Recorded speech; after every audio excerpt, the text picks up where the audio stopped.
All right, now, everybody. Quiet, listen to me. We're going to start a show.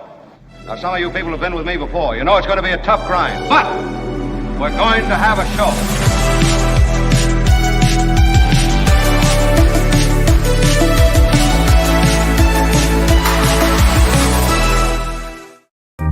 And hello all from coast to coast and around the globe.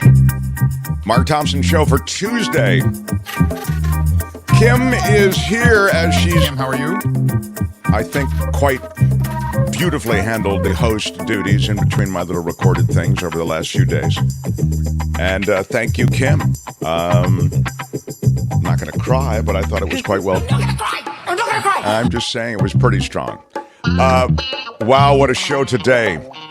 We'll get to this submersible that honestly looks as though it may be in a situation that will leave it, shall we say, I guess a way to put it is that rescue just may be impossible.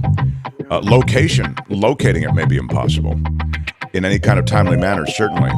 I actually did have a conversation with Hamish Harding, who is on board, and I'll share a little bit of that conversation with you. He was setting another record when I talked to him. David Cay Johnston will be here. He predicted something related to the document scandal in Trump land, and it's huge.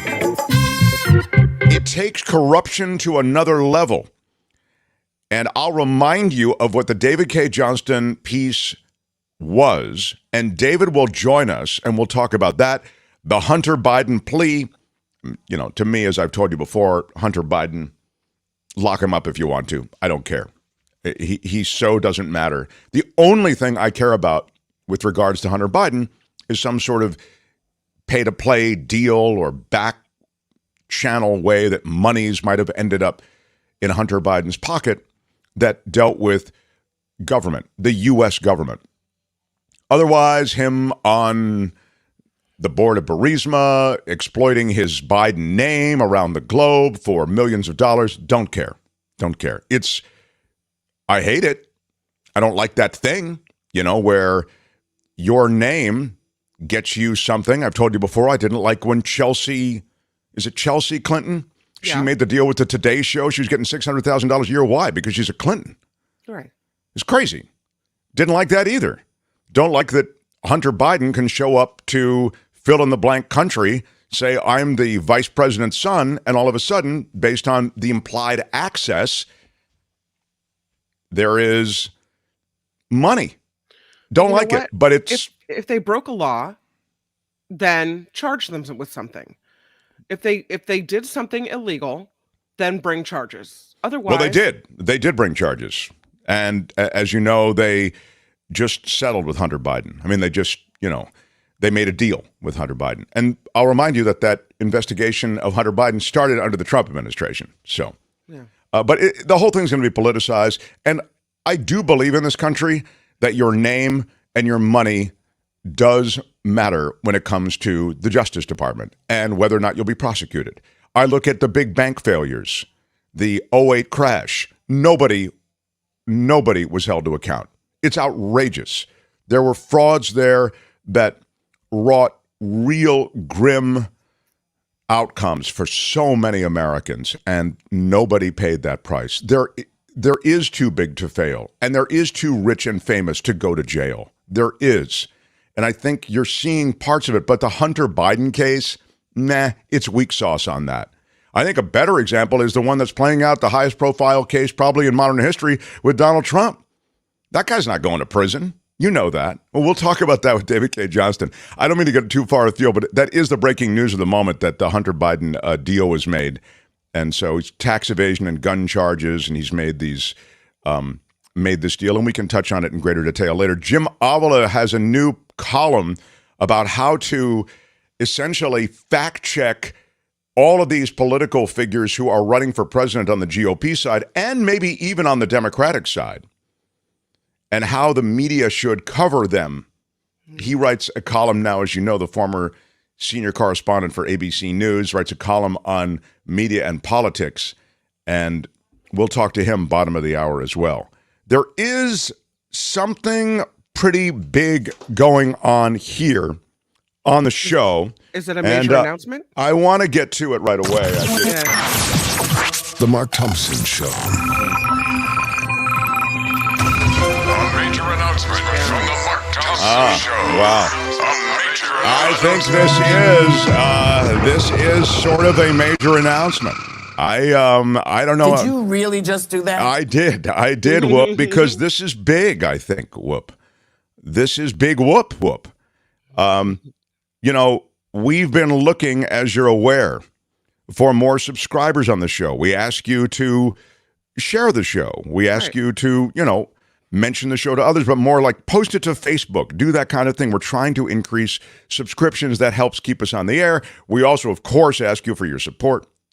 But anyway, we're just trying to find 11,780, as you know. I mean, that was the number that was... I just want to find 11,780 subscribers. It's not easy to get these subscribers. It's not easy to grow a channel, as you're well aware.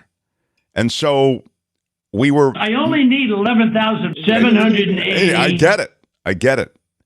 And Trump was right. He only needed 11,780. I told you that when the day came, it would be a happy day indeed. We have reached the subscriber threshold of 11,780, everyone. Yeah. And it is, And there is, if you look at the reaction, there is a reaction in the general public that astounds me. Kim, can you fire up the reaction cam?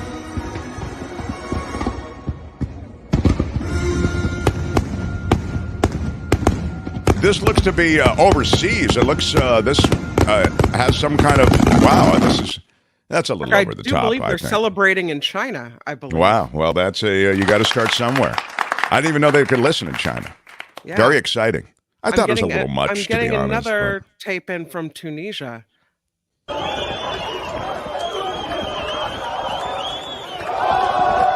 Now, I don't like the fire, Kim. I don't like the fire, but all right. Anyway. Oh, man. This is... it's a little much, Kim. It's a little much. But thank you. I just want to find 11,780. Yeah, okay. Well, we found them, and we're excited. And I want to thank everyone who's subscribed. If you haven't subscribed, if you've just found us, a lot of people come through TYT or KFI Radio in Los Angeles, or you're knocking around old KGO listeners and you've just discovered us, maybe because of a Facebook post. That's why those Facebook posts are so important. However you got here, please subscribe. Please be welcome. We think we do an important show, a fun show, and it's a community. And so most of all, we're really glad to have people in the community. Jim Slayton, who's an important part of our community, he's a regular. He tweets. He supports us here. Throws us a quick $9.99. Oh, yeah, the milestone achieved is right. Yeah, big shout out. Big shout out to, where's my big shout out? Oh, Big shout out. thank you very much for Jim Slayton. And a big shout out to everyone. Big and shout this is Vivian. Thank you, Vivian El Shawa, for a quick $5. You know, we have this virtual tip jar. Big shout out. So in real time, you can leave us something in the super chat or super sticker, as you know. If you want to throw us a couple of dollars, it just helps keep us on the air. It really is. That's the money that YouTube lets you keep. They hassle you about everything else, but they do let you keep your super sticker and super chat money. Georgia's electoral votes go to Mark Thompson. Exactly. I just want to find 11,000. I just want to find. Right. Okay. Anyway, I'm feeling delighted that we have achieved this milestone. Really, you should be delighted. You should be delighted. It's not easy. It really isn't easy. But the question asked, this is the human dilemma, maybe. Mike Garcia, who listens in Oklahoma, he asked, what is the next goal, Mark? Well, I hate to say it, but the next goal is a difficult one. But there is another goal. The next goal is 20,000. Oh. Yeah. And the reason it's 20,000 is not just because that's some number, like even number after 11,780, but the 20,000 allows you. I just want to find Okay. 11,780. Yeah, thank you. It allows you to do certain things. For example, you can sell merch at 20,000. You can begin to pursue subscriberships at 20,000. There are other ways that this channel and platform will grow at 20,000 that we cannot grow right now. So, but believe me, I'm not focused on that. I'm just saying, in answer to the question, what's the next goal? That's the next goal. Yvonne, I know, yippee, yeah. Everybody who's been so loyal, so lovely, thank you very much. I'm not going to cry, but I'm not going to cry. Close. How about Brian? Big time. How about them Giants? Giants swept the Dodgers in Los Angeles, then go home and play the Padres. They trail for much of the game. They tie the game. They send it into extra innings, and then they win it with a walk-off. I mean, are you kidding me? It was a great Giants victory. Sorry, Los Angeles listeners and viewers. We're Giants fans here, many of us, but they're also Dodgers fans here. It's a great rivalry, but it was a really amazing victory. And I'm telling you, Giants are on a bit of a tear. It's really exciting. And how about that Gail Guthrie with a super sticker? Thank you, Gail. Yeah, Gail is HOF. Big shout out. Yeah. I believe the validity of your newly acquired subscribership number is being called into question. Oh, really? But what? I don't understand. What do you mean? Max, What? Max, yeah, Max the cat says, "Did you achieve it during your absence?" Just saying. Yeah. Oh, As if absolutely. Maybe absolutely. I'm the one that achieved the milestone. I see. And you're not. Oh, that's true. I mean, I think that's a fair point. First of all, I would say that Kim, of course, was on, but I did leave considerable taped material for her. Kim, how are you? Yeah, This is recorded true. material. This is So true. it's odd that Kim would claim credit, but not completely off-brand for her. I Kim, would how are you? say, though, that Kim does deserve credit. Everybody deserves credit for pulling this together. But you're right. If your essential point is, didn't this happen on Monday or when I wasn't here? You're right. It did. Yeah. And I sent a screen grab of it when it happened to Kim. I was so excited, and to everybody on the crew. So congratulations to the whole Mark Thompson Show crew. You did it without fake electors or bot subscribers. Luis, big shout out. Big shout out. And thank you very much. It really is true. Thank you so much. Thank you so much, everyone. And if you're a new subscriber, I want to welcome you. And if you're an existing subscriber, an existing listener, please share this show. Loyal from many years ago, says Grady. Well, that's really cool. Grady is he's the real thing. So, did Mark hype the show while at KFI? That's a really good question. That's from Perry Joe. Oh, I don't know how. Did Mark hype the show while at KFI? I did. Here's what you have to do at KFI, and then I want to get to the submersible. You have to hype the show without being obnoxious about the hype. And it's hard, and I don't know that I'm always so good at it. I try to be, first of all, my overall number of mentions in a 4-hour show is probably 2 or 3, so that's not a lot. Yeah.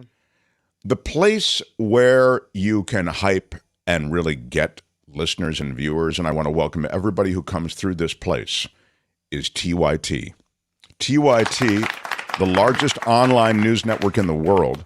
I go on there and I do political commentary.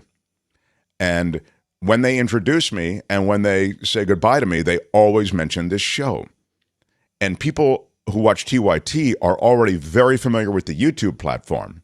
And so they come over here a little more seamlessly maybe than KFI listeners do. I don't know. I don't really know where we get the listeners, but I'm just saying I notice after the TYT appearances, boom, little bit of a blip. So that's really cool.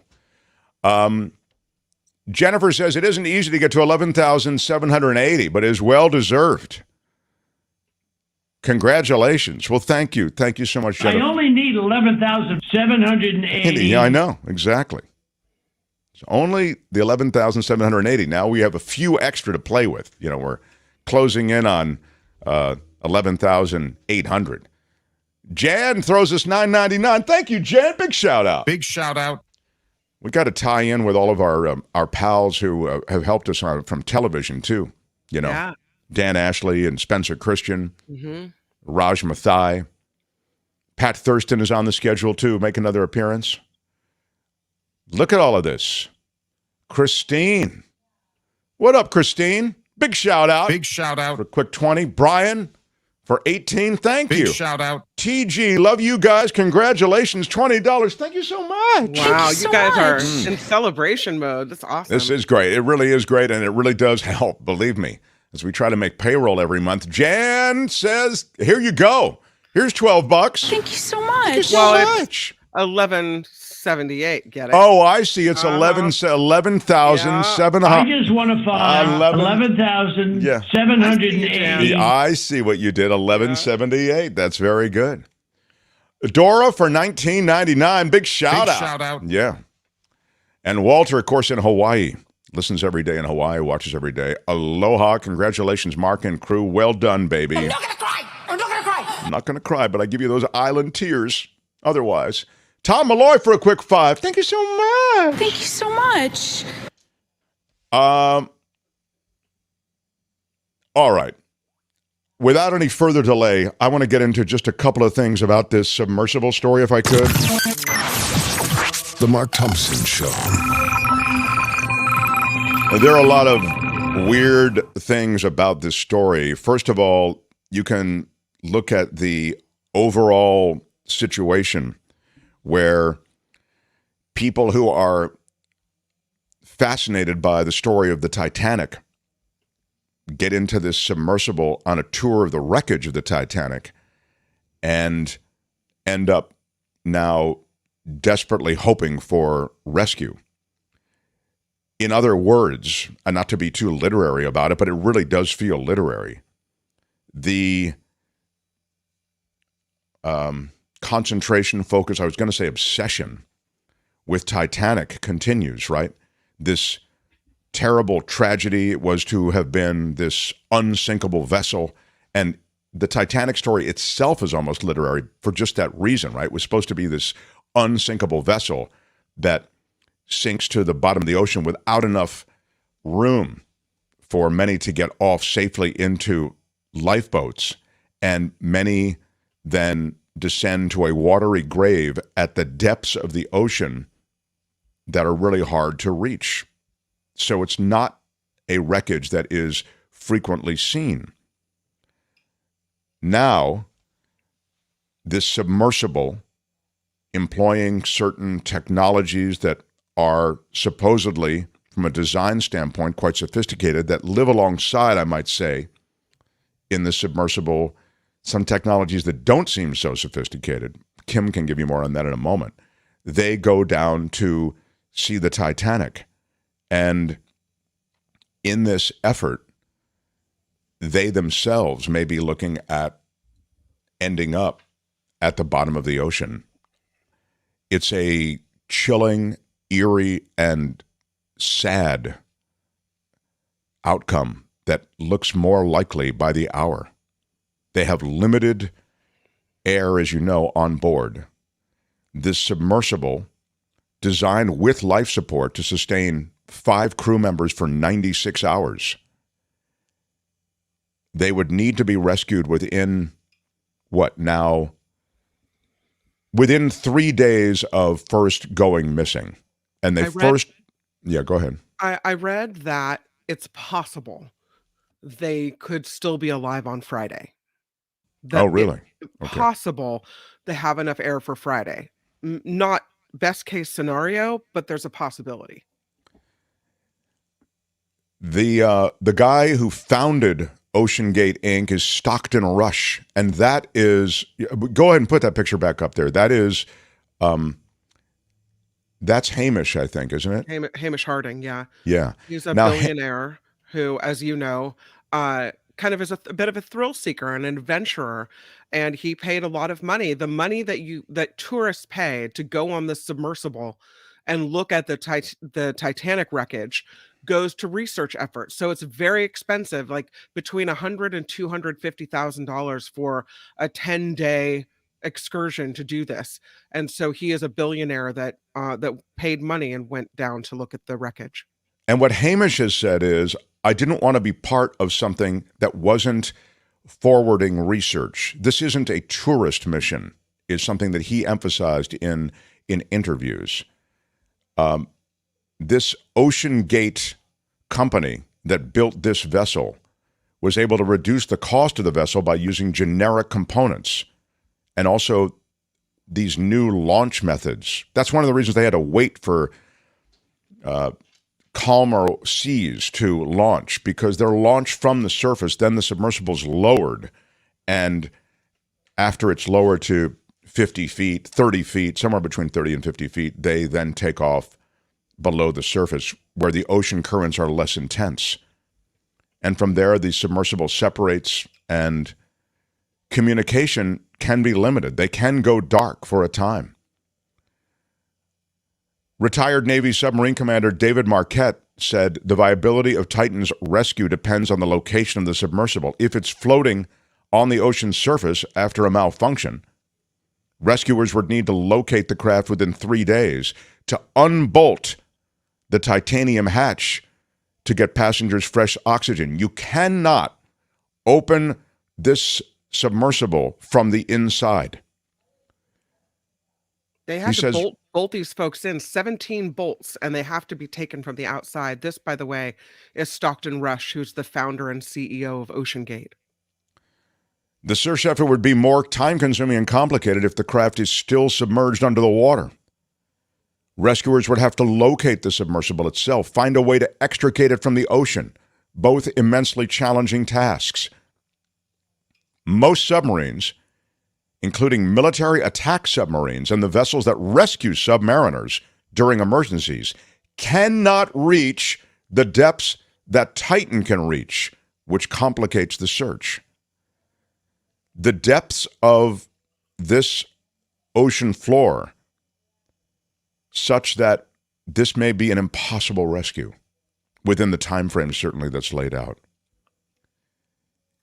It's eerie, it's grim. I spoke with Hamish on KFI radio when he was he was in the middle of setting another record. As Kim says, he's an adventurer, but he's a millionaire adventurer, and he was setting a record for going around the globe, around the poles. Now, he is an aviator, okay?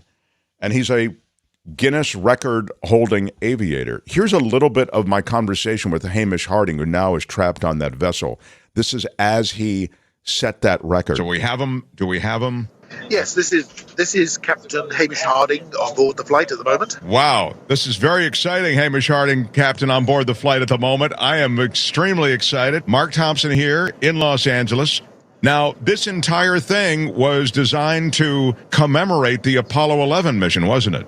Absolutely. Those guys really did do something very special. So we're 50 years on. It's a lot easier to do an orbit today. And that really must be one of the most striking things when you see the technology as it's affected aviation in all that time, huh? Yeah, for example, we just went over the North Pole a few hours ago, and in the old days that was very difficult with magnetic headings going completely wrong above about 80 degrees north. But on the modern aircraft, the whole system goes to a true heading, and the computers adjust it based on the IRS rather than magnetic headings. And we just went straight across the pole. One moment we're going north, the next moment we're going south. I want to talk about what you're doing tonight and what you will continue to do. But before I get to that, I'm curious, what was the first moment or the first series of moments, the time in your life that drew you so enthusiastically to aviation? Well, it was actually at school. I was in the RAF section of the cadets at school, and just loved flying an old chipmunk at age 13. So that really got me into it. And by the time I was in university, I got my license, and I've been flying for about 30 years since then in business jets and various things. So you can see this is a guy who's not just some rich dude who is on an adventure. He dedicated his life to a lot of these things regarding aviation. As I say, he broke records in that area. And now, as I also mentioned, he wanted to be something that was research-based, but also he wants to be achieving new exploration and new technology related to exploration. So I hope they recover these adventurers. They are, as I say, not, it's not just a tourist mission. There were a couple of Titanic experts on board, weren't there, Kim? This is a French diver, and his name is Paul Henri, and I'll mess up the last name. I'm sorry, Nargiolet. And he is there. He's a diver. He goes down on a lot of expeditions. They usually have a pilot for this, operator for the submarine, which in this case, I believe is the founder of the company. And then they have this diver. His name is Paul Henri.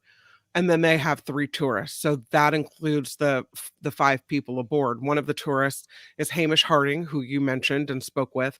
The other tourists are a father and son. The father is one on the board of SETI. These extraterrestrial, search for extraterrestrial intelligence, you mean? Yeah, that's right. Wow. Yeah, and I believe they may have Bay Area ties as well. Sure. SETI is in the Bay Area. Yeah. Wow. It's so what you're seeing is potentially a couple more days. So I'm seeing so far the U.S. Coast Guard has searched an area the size of Connecticut. They have searched 10,000 square miles in full in the search for this submarine, the Ocean Gate submarine or submersible. They've got an aircraft that apparently has penetrating radar so they can see under the water. I don't know how well that works. They also were trying to get other assistance out there, but the water and the conditions are so bad that they're having all kinds of delays. There's a deep sea mapping company ready to join the search, but they have transport issues and they have weather issues. So they're having trouble. They are famously known, this company, for one-of-a-kind deep sea imagery of the Titanic. And everybody involved here is fighting the clock. It's all about the clock is ticking. Yeah, indeed. Apparently, it would likely be getting very cold on the vessel, and they'll run out of air. And one can only imagine the nature of that. Look, the people who passed on the Titanic, that was a horrible way to die. To know you were going to die as you slipped into the icy cold waters that night.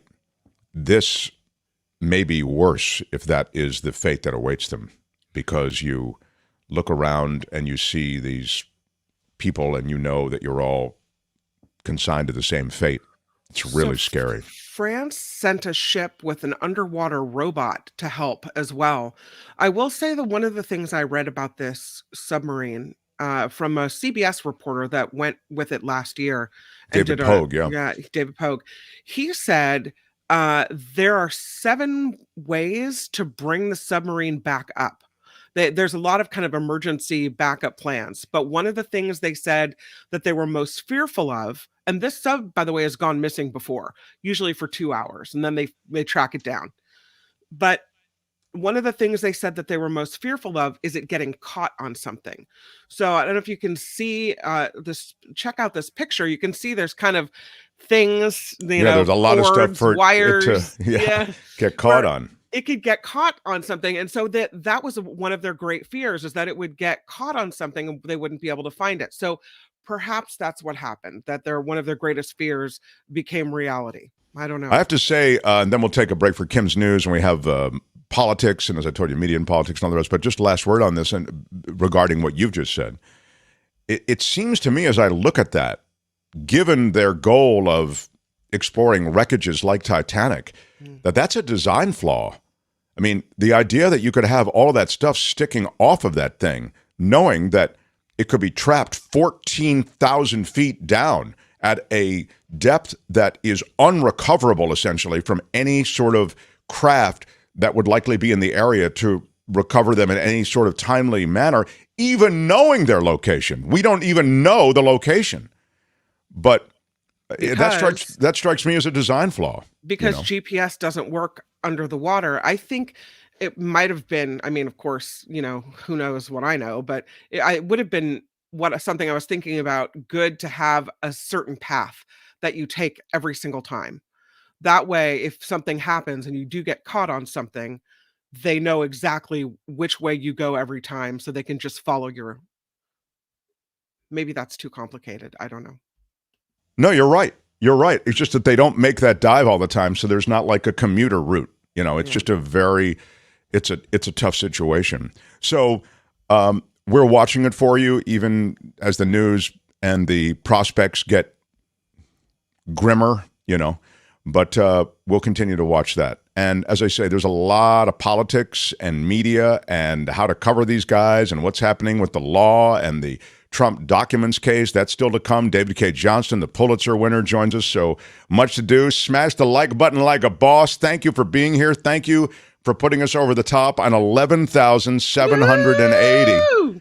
Next stop is 20,000 Kim's News, and then the great Jim Avila as we continue. The Mark Thompson Show.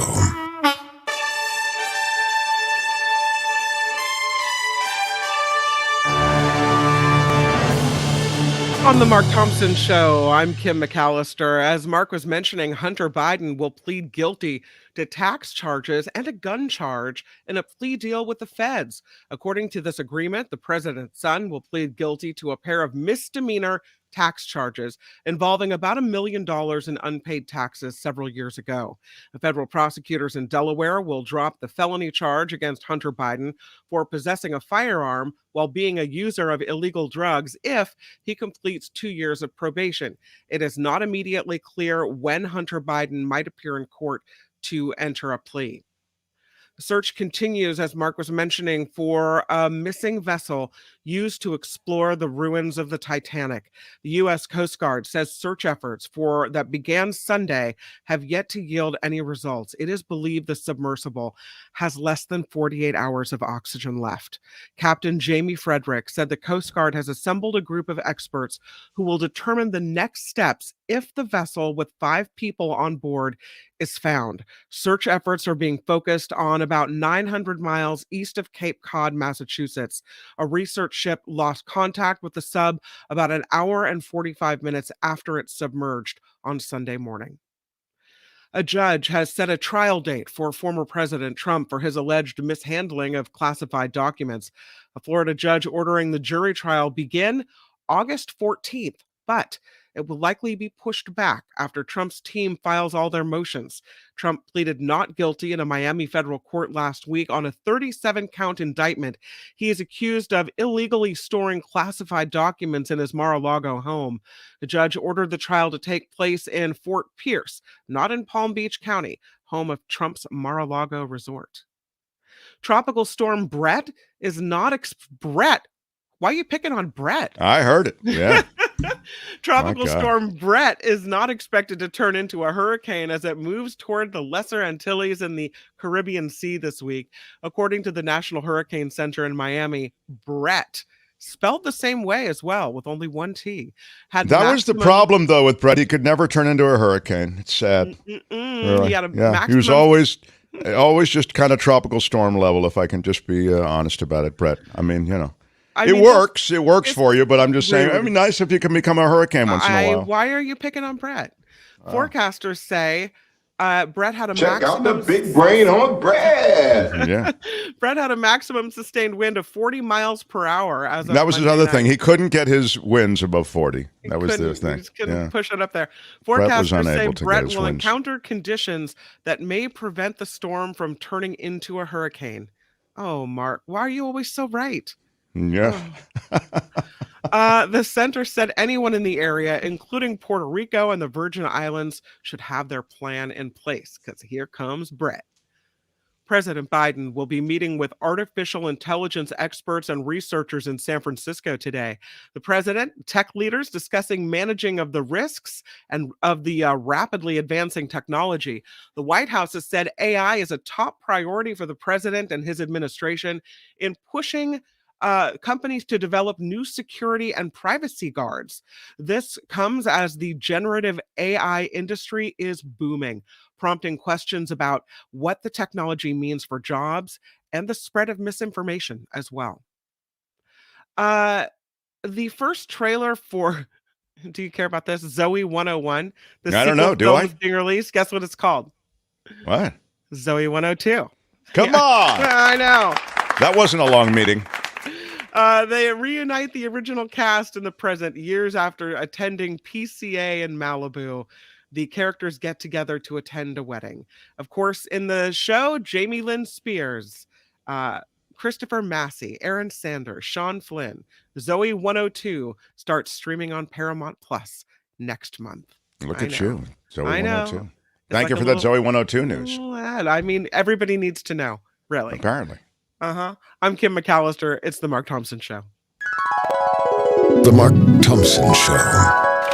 Yes, we are so happy to be with you, and I must tell you, on this special day where we passed the 11,780 subscriber mark. Feels so good.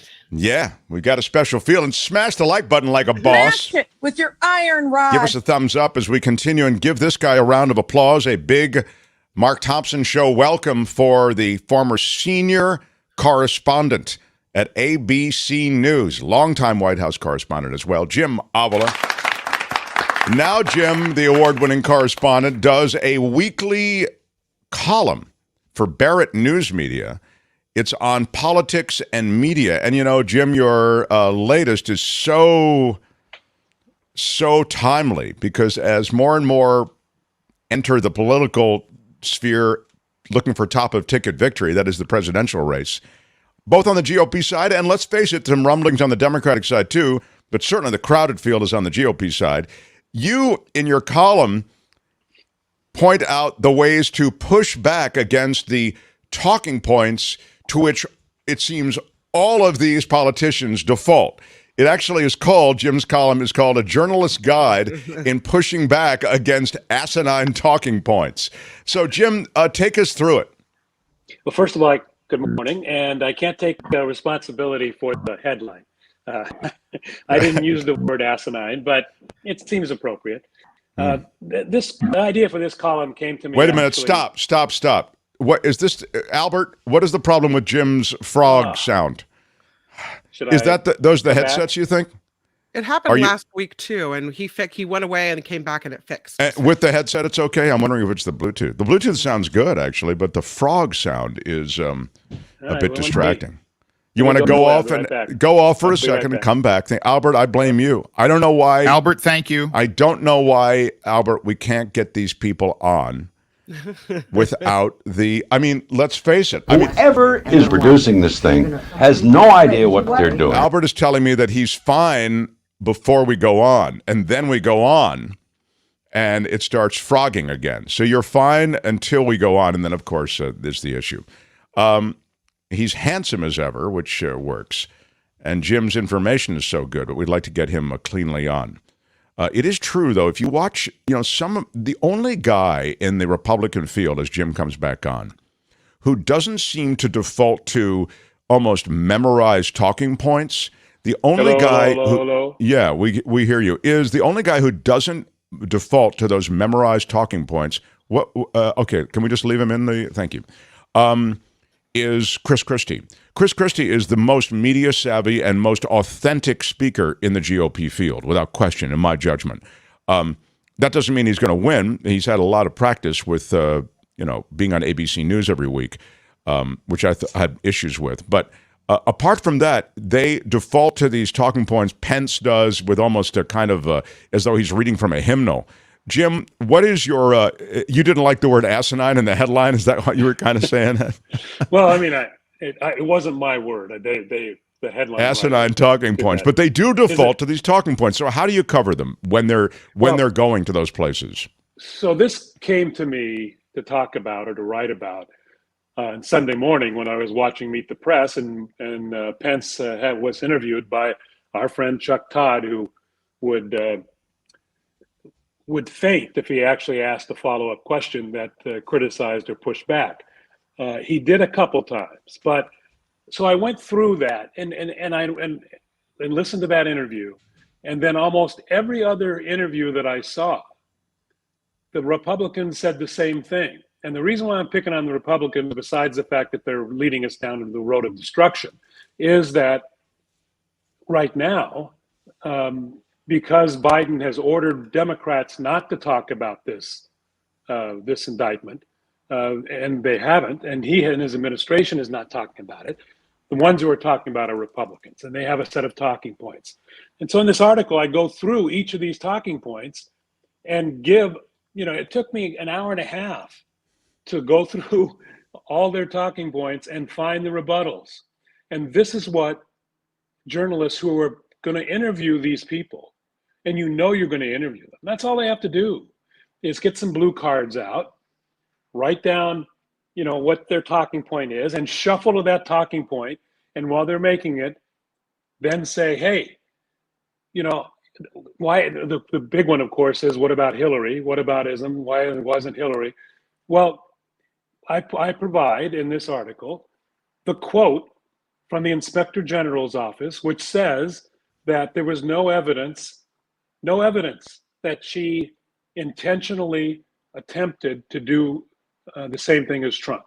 Then the fact that James Comey also came out and said that after ruining the election for her, but eventually they came out and said, well, there's nothing there, and I'm not going to do it. Same thing with Hunter Biden. Of course, we know now today. I mean, I wrote this yesterday, and it came out this morning. We know that they say, what about Hunter Biden? Well, Hunter Biden was being investigated by a Republican attorney, a U.S. attorney appointed in the years of Trump. Also, in the Hillary case, they had 4 years under Bill Barr and the other U.S. attorney, the other attorney general under Trump, to prosecute her. They never did. They didn't prosecute her. So, there are pushbacks to every one of these things, and I invite you to take a look at that. And that's the problem with the media today. In most cases, is that they get blown away by the fire hose of disinformation and are not prepared to say stop and let's go. Now, Brett Baer did that yesterday on Fox, which was surprising. That was extraordinary. In fact, Kim, can you run a little bit of that? I wanted to get Jim's take. We just grabbed a little bit off of Sure. Morning Joe this morning, but we just wanted a little run with Trump interviewed by Brett Baer, and I thought it was interesting for just the reasons that Jim is saying, that this guy, and let's face it, Baer, and it's been revealed in sworn testimony, didn't want to call the election for Trump because he was worried for Biden because he was worried about losing the Trump supporters from the Fox platform, from Fox News Channel. So this is a guy who is in the tank for Trump. He had a big hissy fit on the night that Fox called the race first in Arizona. And right. He wrote emails that were revealed, as you referred to, that were revealed in the lawsuit that showed that he was very angry about it and wanted it to stop. Exactly. So here's a bit of him interviewing this guy who he really went to the mat for to try to, as we say, protect him on election night. Here's a little bit of it from this morning. Go ahead. I have every right to have those boxes. This is purely a Presidential Records Act. This is not a criminal thing. In fact, the New York Times of all had a story just the other day that the only way NARA could ever get this back would be please, could we have it back? And they please, asked for that. because they have no. They did ask for it. No, and they said, "Can you give the documents back?" And we were talking. And then they said they went to DOJ to subpoena you to get them which back. they've never done before. Right. Well, why not just hand them over then? Because I had boxes. I want to go through the boxes and get all my personal things out. I don't want to hand that over to NARA yet. And I was very busy, as you've sort of seen. Yeah, but I've been according to very, the very indictment, busy. you then tell this aide to move to other locations after telling your lawyers to say you'd fully complied with the subpoena when you hadn't. But before I send boxes over, I have to take all of my things out. These boxes were interspersed with all sorts of things, golf shirts, clothing, pants, shoes. There were many things. I would say much more, not that I know of, but everything was declassified. According to the indictment, you were here at Bedminster on July 21st, 2021, after you're no longer president, and you were recorded saying that you had a document detailing a plan of attack on another country that was prepared by the U.S. military for you when you were president, the Iran attack plan. You remember that? Ready? You were recorded. It wasn't a document. Okay. I had lots of paper. I had copies of newspaper articles. I had copies of magazines. I know. This had is copies of specifically a everything. quote. You're quoted on the recording saying the document was secret, adding that you could have declassified it while you were president, but, quote, now I can't. You know, this is still secret, highly confidential. And the indictment cites the recording and the testimony from people in the room saying you showed it to people there that day. So you say on this, on tape, It says just the opposite. that you can't And let me just declassify it, tell so you, why have it? is When what I the question said is. when I said that I couldn't declassify it now, that's because I wasn't president. I never made any bones about that. When I'm not president, I can't declassify. And that's what you said. You didn't said that. declassify it. I said no. I said I couldn't. could but have that wasn't a declassified it. document, Brett. There was no document. That was a massive amount of papers and everything else talking about Iran and other things. And it may have been held up or may not, but that was not a document. I didn't have a document per se. There was nothing to declassify. These were newspaper stories, magazine stories, and articles.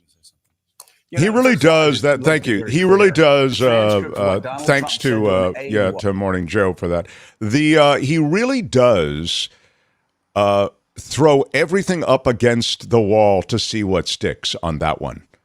They're not documents. It was just newspaper articles. My golf shirts are interspersed. You don't see that as a damning thing. That's how insecure these documents were. They're being thrown in with your laundry. Go ahead, Jim. The two big things in that for me, Mark, are number one, he was busy. He was on the golf course every freaking day. You know pictures of him on the golf course all the time. So I get a subpoena from the U.S. attorney, from the special counsel, tells me I need to turn over these documents. Okay, I'm going to go play golf. I'll talk to you later. No, that doesn't happen. You get a subpoena from the government on something this serious. You kind of go to work on that. And so that was, that's easily just blown away. Number two, as you point out, the other damaging thing is you have these classified documents of nuclear secrets in a box with your golf shirts and your golf hats and memorabilia. That just shows what the total disregard for the lives of people who are in our service, either spying around the world or military plans. It's just nuts. Every time he opens his mouth, his attorneys must be banging their head against the wall. I mean, everything he said there can be, and that can be used in court, right? Everything he said there. Absolutely. Everything. It's interesting. This is to kind of your piece, and then we'll move on. You're going to be back with us on Friday. But Randy says Bear did a pretty good job as a special prosecutor in that interview. Did you feel that Bear was out of line there, or did you feel that Bear did an admirable job trying to hold Trump to the facts? I thought he did a pretty good job in this case, and that it was unusual. That's probably why it's getting as much attention as it is, because it was on Fox. But maybe Fox learned a little bit of a lesson that they can't broadcast lies without it being detrimental to them financially. They lost those millions and millions of dollars, and maybe that has gotten through. There are others who do a good job. I've always continued to say that George Stephanopoulos on Sundays, when he's on, and Martha does well too, Martha Raddatz, those two do push back and they interrupt and they say, wait a minute, that's not true. And then they have the facts ready to go. And George has been doing it for years with Trump and with his interviews, but it's few and far between. And right now it's very important because of it's the campaign, and all of these Republican candidates are trying not to hurt him, trying not to hurt the 30% or actually in the Republican Party, the 60 to 70% of his followers, and they need to kind of echo these talking points that are so easy to refute because we know what they're going to be. We've heard them over and over. Be ready. That's what I'm saying.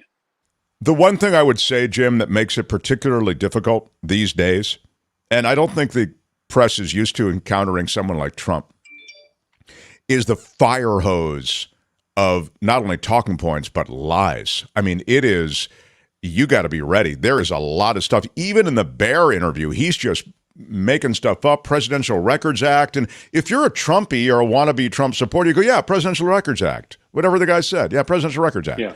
I mean, yeah, it's a... Even though the agency that runs the Presidential Records Act has said that he's not interpreting it correctly. Of course not. He's just naming stuff, but it works. Right. And he's found it works well enough to have propelled him to the presidency once. The new column is in Barrett Media from Jim Avila. You can find him there once a week. We'll post a link to it in the description of this episode. And, and it's on my Twitter feed too, Mark, Jim Avila ABC on Twitter. Awesome. Thanks, Jim. Love our visits, and we look forward to Friday. Jim Avila, everybody. Yeah. Bye, Jim. The Mark Thompson Show.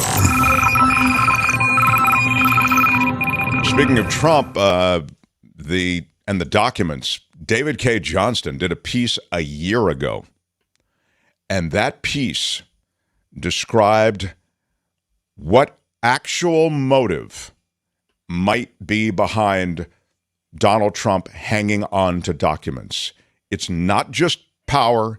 It's not just narcissism. It's not just these are mine. Look what I did. Look at all the classified stuff I still have. There seems to be a pretty substantial aspect of that to it all. But David Cay Johnston says, no.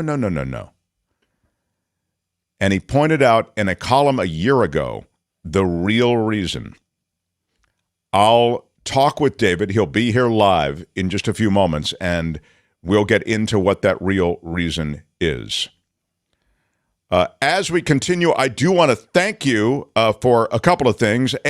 Smashing the like button like a boss and giving us a thumbs with up. Your iron rod. For everybody who is a contributor on this show. I mean, I'm talking about a contributor to our discussions and conversations and information. And I also thank you for your support. And I saw Citizen Swain. Big shout out to Citizen Swain for $20 during the Avila stuff. Avila brings all the contributors in. Thank you, and thank you so much. Thank you so much. She's a big supporter of ours, consistently showing us both support, sends me pieces and articles as well. So thank you so much, Citizen Swain. You rock on that.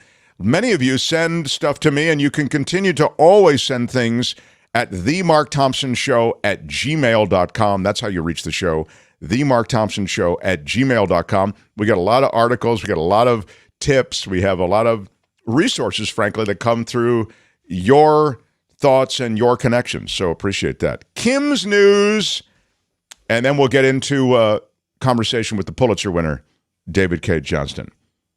Mark Thompson Show.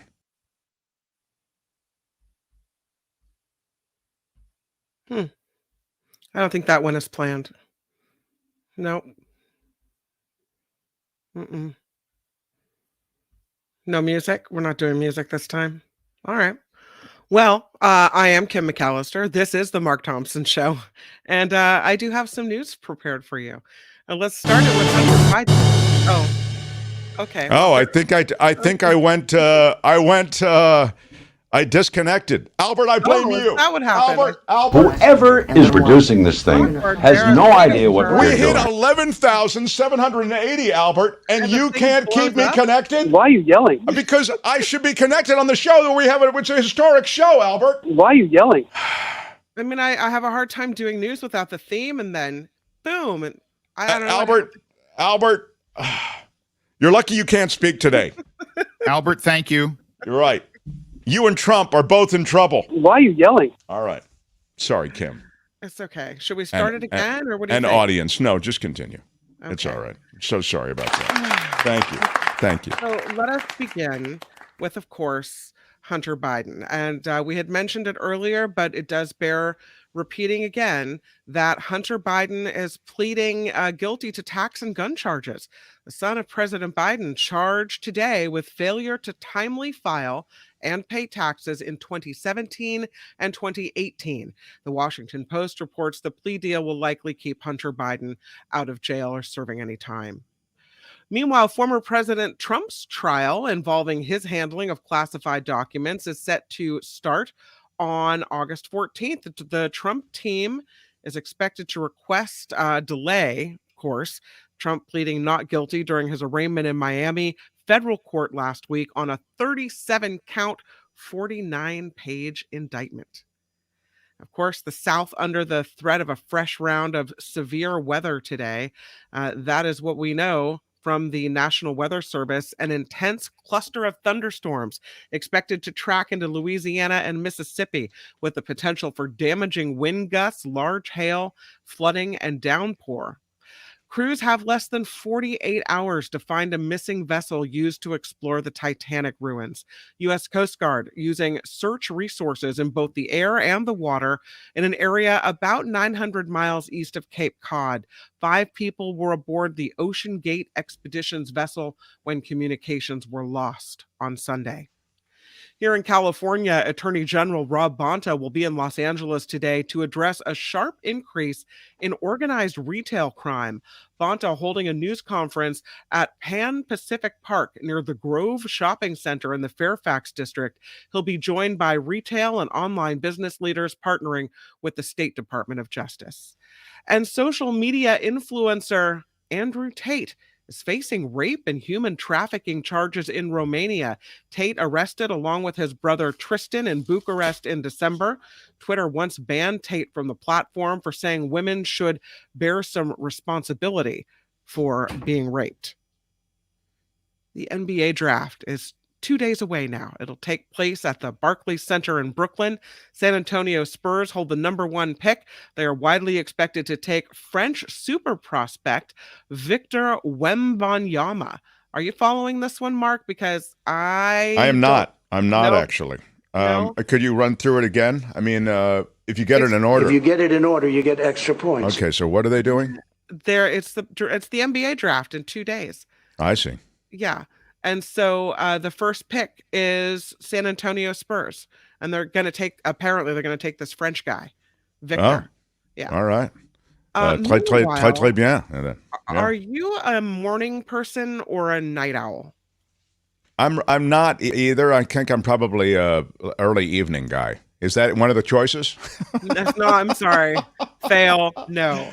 What? Okay, I'm Research shows that morning people tend to live longer than night owls. But according to a new report, it suggests it may have less to do with sleep and more to do with what happens when you're awake. So Finnish researchers analyzed data from more than 20,000 people who took this survey in 1981 about their sleep habits. According to the study published last week in a peer-reviewed journal, Chronobiology International, they discovered mortality risk in night owls wasn't because of the lack of sleep, but it was mainly tied to smoking and booze. So it's what you're doing when you're staying up late. What? And it's true. I think if you get up early, sometimes people, you're up early, they're exercising. It may just be a more healthful lifestyle. It seems like it. Yeah. They just came out with a study last week saying that, within the last 10 days actually, saying that a little alcohol every day can extend your life. Now, the reality is, if you look at the study, it's not that the alcohol is extending your life. It's a study about stress.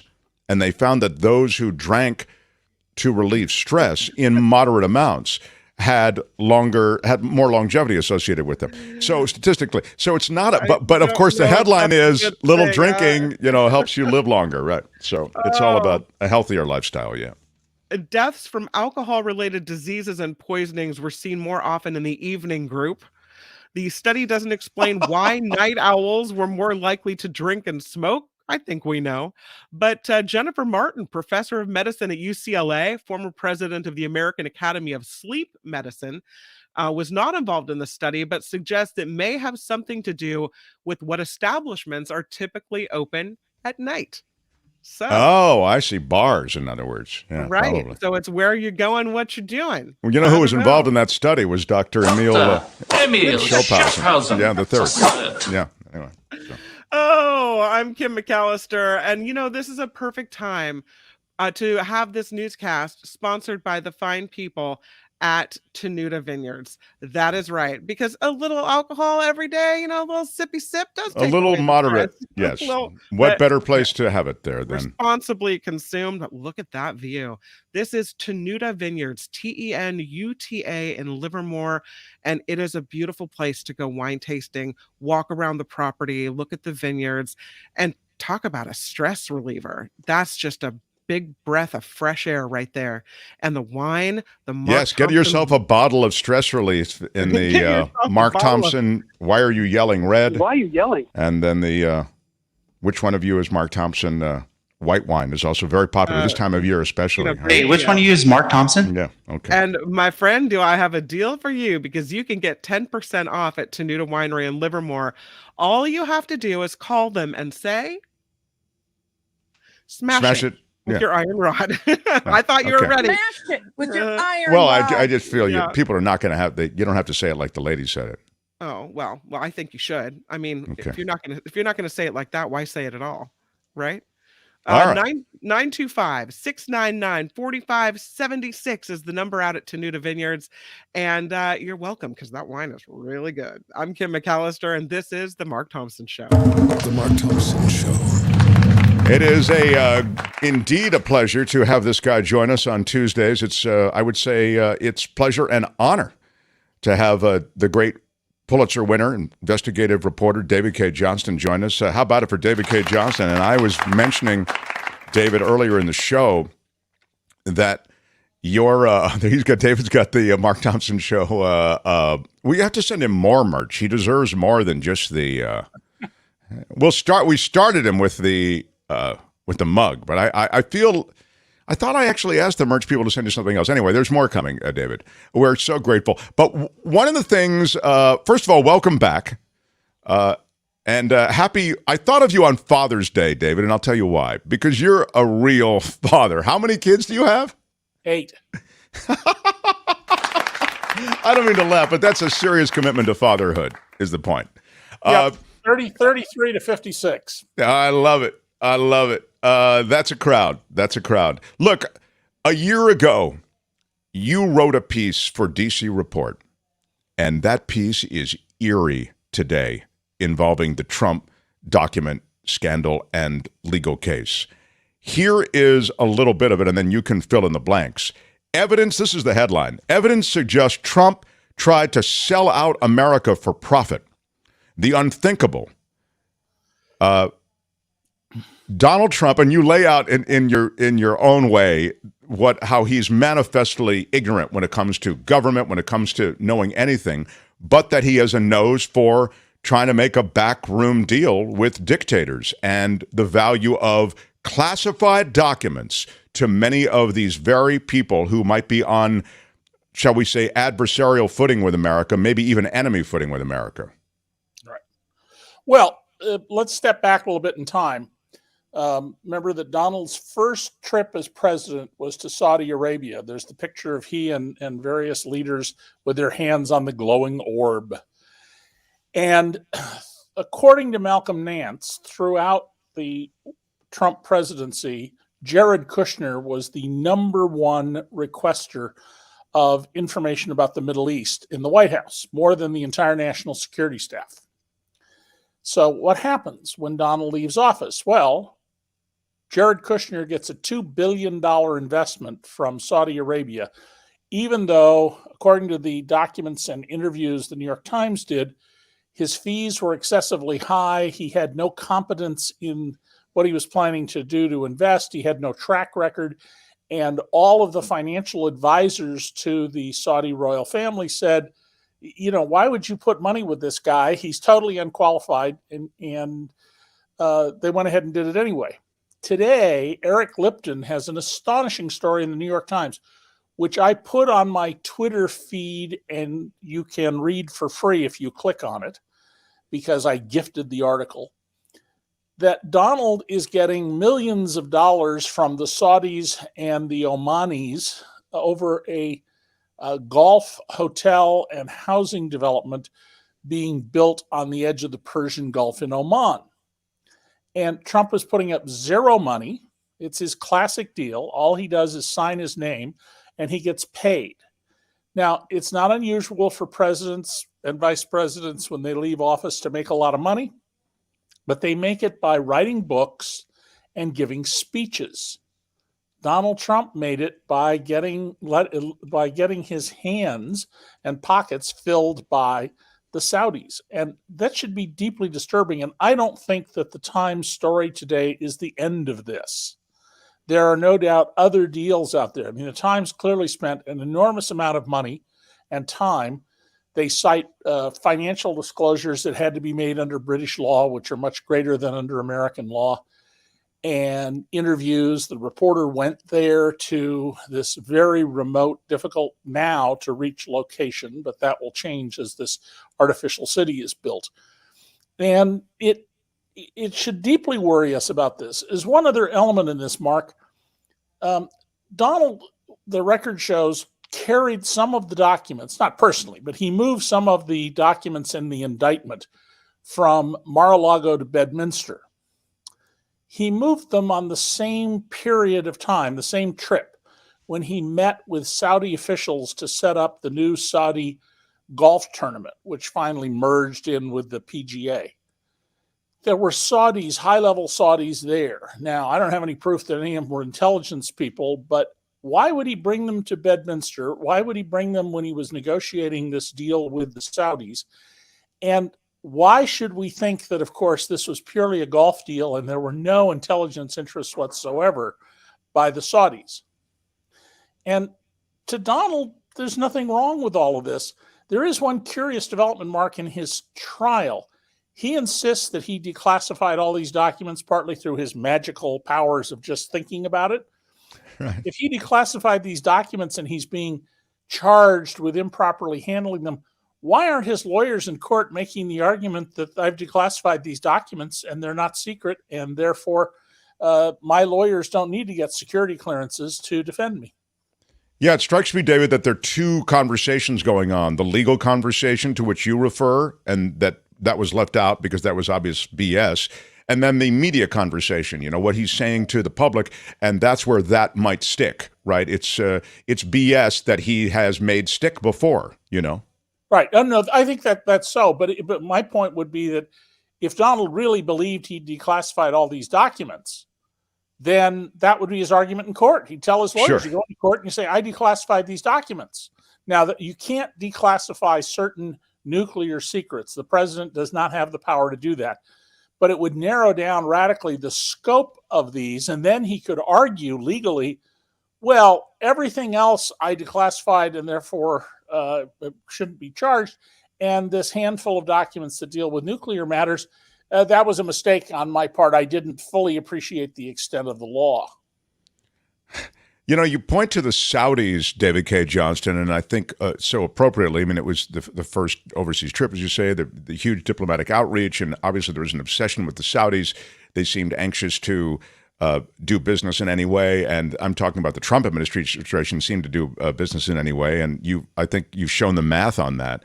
And I remember even when Trump was pitching to use his place at Doral or whatever, and I think the Saudis were part of that, and he even made Saudi Arabia pays cash. He made that comment. Saudi Arabia pays cash at at one of those impromptu back and forths with the media. I'm just wondering if this isn't the future we're looking at, a wildly wealthy oil nation in the Saudis buying up more and more. They bought up Gulf, right? And I'm not, I don't want to seem as though I'm, anti-Saudi or whatever, but I am the notion somehow that we could be somehow bought and paid for by this wealthy Middle Eastern country. It's loathsome, that notion. And the president, the former president, Donald Trump, may have been part of being bought and sold. You're kind of suggesting that maybe those documents, some of them were intended for them, the Saudis. Well, there are documents the Saudis would really want to get their hands on, according to that indictment, including the battle plan that was drawn up at Trump's request for invading Iran. The Saudis are very, very worried about Iran, which is the natural dominant country in the Middle East. It has the most sophisticated culture, the largest population, and a whole host of other factors to do with it. It's important to understand that Donald just doesn't understand these fundamentals about public service, duty. He ran for president saying, if I'm president, anybody who mishandles in any way national security documents, the Justice Department will be all over him. Well, guess what, pal? You mishandled national security documents. You signed a law imposing a minimum 5-year prison sentence. And it's just further evidence of how, as I've said for most of the 35 years now, it's now more than 35 years I've known Donald, that he doesn't know anything. It's all bluster. He just makes it up as he goes along. And, we don't recognize that. I don't think the Saudis are the only area we need to be worried about corrupt money. There's a very important group called Global Financial Integrity. It was started by a Harvard Business School grad from, 1947, 8, 9, somewhere in that period, 1957, 58, 59. He went to Nigeria to make his fortune.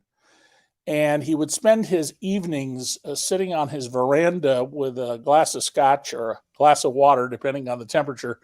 And he would look across this waterway known as 5 cowries waterway, because that was at one time the price of a ferry ride, 5 cowrie shells. And he would look at the U.S. and Soviet embassies, which were both within his view, and would say to himself, how can we have these two huge systems that are not serving their people's interests? And we now have a system around the world of this immense concentration of wealth in the hands of a very few people, and in some cases people, as with Saudi Arabia, who own a country. That's basically what the Middle East countries are. They're family businesses. And the potential for corruption is just off the chart. The oligarchs, the biggest, best-funded criminal gang in the world who do Putin's bidding, they have, for all practical purposes, unlimited resources. And we're finding out more and more about how they have put money into American presidential campaigns through fronts, or tried to, how they've tried to do this elsewhere. I thought 40 years ago, when I was writing in the LA Times about how the apartheid regime in South Africa was trying to defeat a couple of U.S. senators, they bought the Sacramento Union newspaper, which tells you they don't know anything about influence. And so cared what was in the Sacramento Union, but they tried to buy the Washington Star, the afternoon newspaper in D.C., and failed. And they had created a political party in Norway and gotten people elected to office, and gotten people elected to office in France and Britain. And then we're not such a rich country. So we really need to have a thorough examination of campaign finance laws and of how these enormous concentrations of wealth in corporate or government hands of governments that are not democracies, their ability to subtly corrupt our political system and that of other democracies should be a grave concern. And I don't see it getting any attention. Yeah, and mentioned in the chat is the Chinese, mentioned in the chat, the Russians, mentioned in your piece, even the North Koreans. I mean, you really laid out, look, these dictators and these dictatorships are very, for Donald Trump, user-friendly, and since he's a wannabe dictator anyway, you were suggesting, it just made so much sense. It's hard to conceive of it as president, but it made so much sense that, much of this stuff could be in some way shared with some of these regimes. Yeah. And Donald taking these documents, Donald does not understand national security documents. They are written in a very stylized way, just as our, police department reports are written in a stylized way, and many other things. He doesn't. This is a man who had to be told why there's the Arizona Memorial. A man who thought Finland was part of Russia, because he literally doesn't know anything. And so the documents, they don't have any meaning for him. He has a fetish about things. He buys, here's Shaq's shoe and Mike Tyson's glove and somebody's jersey. And he has a fetish about objects because they are part of his effort to fill the empty vessel that he is emotionally. But these documents, come on. And then he comes up with this cockamamie story for Brett Baer at Fox that, well, they were all mixed in with golf shirts and khakis and golf shoes. A, nonsense. None of those are in the inventories that were released. And B, so what? I was saying last hour, that's damning in itself. So you put classified documents in with golf shirts and golf pants? I don't, there's no high ground for you here, Mr. Trump. Right. But Donald doesn't know he's become the best witness against him. And all of those things he said on Fox and he said in other interviews, they can all be played at his trial by the prosecutors. He doesn't have to take the witness stand, which he won't, and where he would totally destroy himself on cross-examination. But you're saying he's sort of taken that witness stand in interviews like this. That's right. And all of that is admissible at trial, particularly to show criminal intent. And as I said, if Donald had made the argument from day one, I declassified these documents, then he would be, if he really believed that, he'd have his lawyers arguing that in court. His lawyers might say, well, I quit, I'm out of here, that's ridiculous. But the point is, there's no consistency. Donald does inconsistent things all the time, always has. David Cay Johnston, in our last couple of minutes, I'll first ask you a question, which I suspect I'll continue to revisit with you occasionally, and that is, what do you expect to have happen? They've moved up the timetable to start this thing in August, although I think there'll be additional legal roadblocks. You can speak to that maybe. But what do you think will happen here, both timeline-wise and in terms of the results of the document trial? Historically, Donald's legal tactic, as taught to him by the notorious Roy Cohn, is delay, delay, delay, and attack, attack, attack. In this case, there are grounds for delaying a trial. Running for political office is not one of them. And I've written that Donald could literally be in court by day and campaigning at night. And the quicker there's a trial, if you're innocent, generally the better off you are. You have a right to a trial 70 days after the indictment. But normally you would expect a year or more. Donald clearly, in some parts of his mind, is hoping, well, we'll have the trial after the election. I'll get to the White House. I'll shut all this down. I don't even have to pardon myself. I'll just tell the government you to withdraw all these charges against me. There is the risk that the judge, Eileen Cannon, could let this go to trial and then throw the trial out, even if it's on specious grounds. That's not an appealable action in federal court. And contrast this, by the way, with the news that just broke a couple of hours ago. Hunter Biden is going to plead guilty to 2 tax charges. He's paid the government the $1.2 million he cheated our government out of.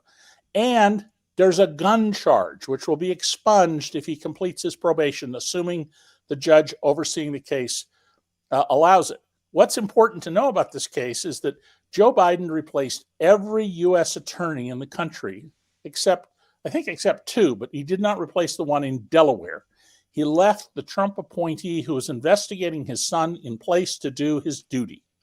Do you think Donald Trump would do the same thing if the shoe was on the other foot? No, of course not. And what we end up with are 2 misdemeanors. They're charging the tax crimes as misdemeanors because he paid the taxes and paid them late along with penalties and interest. And then there's the gun charge. How strange that the gun absolutists who say that there can be no law regulating guns aren't out in force right today saying, well, I'm sorry, his gun charge has to do with he checked a box saying I'm not a drug user and I'm not a drug addict when he was. That's an outrage. And I'm waiting to hear Fox News and Breitbart and One America and the rest of them have on experts saying that this charge against Hunter Biden with the gun is an offense to the Second Amendment, and we should all be demonstrating. Yeah, don't wait up late for that, because the defense of Hunter for any gun-related charges is not coming from that side of the aisle. Well, they might die early if they stay up too late. Yeah, apparently based on that study that Kim had. When you visit next time, I saw a piece in the Times, New York Times, about the new tactic that's being employed. You made me think of it when you talked about sort of the various legal, the replacement of prosecutors and the various, kind of ways in which the politicization, I mean, really naked politicization, can infest the judicial system and the system of elections, that the GOP is targeting now in the form of blizzards of subpoenas and other legal demands, researchers who study disinformation and who, for example, will, when there are claims that election was stolen, these researchers actually break it down, the data, and they show that the election was not stolen. And this is being done by GOP legislators, I say, particularly in the House, where they have the power, they can subpoena, and it is bringing some of these researchers to their knees. I mean, they're just collapsing under the weight of all these subpoenas. It is an effort to tell people, if you do this kind of work, we will force you to spend whatever money you've saved in your life on expensive lawyers, and we're going to make your life difficult, as a way to shut it down. And it's part of a broader strategy. It's been 53 years now since the Republicans were told, at least in California, that you're out of touch with the demographics and the politics of the country, and if you don't change, you're going to become irrelevant. And this is this effort to hang on to power through gerrymandering, through shutting things down, access to them, through the whole attack on education that speaks, honestly about what's happening to minorities, what's happened in the past. The New York Review of Books has this incredible review in their current issue about Native American people in California. And I did not know, as someone who grew up in California, was educated in California schools, that we effectively had slaves, indigenous people as slaves after the Civil War, and that it was commonplace to massacre a whole village except for the girls as young as 8 so they could be used for sex. And yet all of this is now well documented by historians. And that if this were the South, there'd be an active effort not to let you know that, because that's what Ron DeSantis and Greg Abbott in Texas and others are doing with regards to the history of Black Americans. And I do hope in California we start teaching a more honest version of the suppression of the native peoples, 90% of whom at least were wiped out before the year 1900. Oh, that's right. I mean, so right. The way we dry clean our history is shameful. I mean, you can embrace it and still live to say, hey, and we're a more righteous society now, or whatever you have to say after that. Certainly a more righteous society is one that embraces and reflects an honest review of history. So, yeah, here. David Cay Johnston, I posted that column because I thought it was just so brilliant, the one from a year ago. And Thank you. Yeah, I think that this document case may have a couple of surprises along the lines of what you've talked about. So appreciate you being here, and we'll talk next Tuesday. Thanks, David. Take care. David Cay Johnston, everybody. Revelations. The Mark Thompson Show. I mean, it's scary to think that a chief executive would sell or give for future remuneration the secrets of the country, But that's what David's suggesting, and it kind of makes sense. So, in addition to all the other reasons that Trump might have hung on to things. Anyway, all right, that was your big chunk of Trump, everybody. Smashed it with your iron rod. We're done with Trump now. Kim's News will continue to follow breaking news around that submersible and the rescue attempt, the attempt first to locate and then to rescue. Then when we come back, there's news around the Bay Area, a couple of things. First of all, the drug tourism associated with San Francisco? Yeah. And in Martinez, finally, the community is biting back. And one of the reasons they're biting back, or they're fighting back also. Fighting or biting. Kim, please don't interrupt me when I'm making my little run. Kim, how are you? I just don't see why that was necessary. Hey, biting. Biting or fight. The community is biting back. Who are they biting? They're biting back the polluters that are ending up sending ash all over their cars and lawns and into their air. Right, yeah. Or they're fighting back. Yeah. Maybe they're fighting. I don't know. You can tell me whether you prefer fighting or biting. Kim, how are you? I mean, clearly Kim prefers fighting. Hey, it's your show. Exactly, Kim, and I'd appreciate it if you would remember Kim, that. how are you? All right. I don't understand how you can. Power, she starts by making some distinction that's not really that important, and then she ends with, "Well, it's your show." Yeah, exactly. It is my show. See point 1 before you see point 2, or see point 2 before you see point 1. I don't understand what's going on around here today. Why are you yelling? I mean, what's happening is this show has achieved a certain popularity, and all of a sudden, people who are on the show are giving me a hard time. Yeah. Why are you yelling? I don't want your head to swell too big now that you have 11,780 votes. Look, I come from... Yeah. I come from regular stock. Thank you. That's what I was looking for. I'll never be spoiled. I'm getting word that the celebrations are still ongoing, honestly. Oh, really? Well, you know, again, if you're just joining us, we did pass the key threshold that had been articulated, 11,700. I just want to find 11,780. And we did pass it. So we're very excited about that. And so in that spirit, we are turning the celebration cam onto various street scenes to see if the word has filtered down to people. Go ahead, Kim. It's coming in from London this time. Yeah. London? Oh, that's extraordinary. Man, those people they set up little tents and stuff. That had to be expecting that we were going to surpass this goal. Wow. Again, it's a little over the top, everybody, but thank you. Thank you. All right. I think that's I think that's fine, Kim. You can turn off the celebration cam now.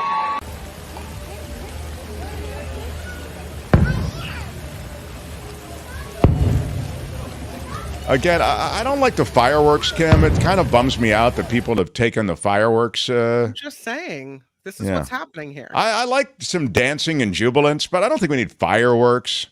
Well, you know, I'm just saying. But But it's really up to you to dictate how people celebrate the Mark Thompson Show's success. I do not know what is happening today. Kim is developing an attitude. Kim, how are you? You know, she hosts the show for a couple of days. Yeah. And all of a sudden, she's looking for trouble. It's incredible. You're lucky that I'm so good-natured and so incredible. Do you know who I am? I mean, I'm kind of a big deal. I don't have the insecurity that would force me to bite back at you or to fight back at you. Oh. All right? So, no biting. I'd smash the like button for Kim, I guess, whenever, we have one of these. Many cities don't like illegal fireworks either, but they have to endure it during a celebration event such as the 4th of July or 11,780. Right? I love that. Thank you, Jim Slayton. Yes, well played. All right, much to do. We'll get into the biting and the fighting as we continue. The Mark Thompson Show. It was great. I loved it. How would you handle this? We could try ignoring it, sir. Morning. You cannot say you love your country. Where are my weed smokers at? Stay at home and get baked.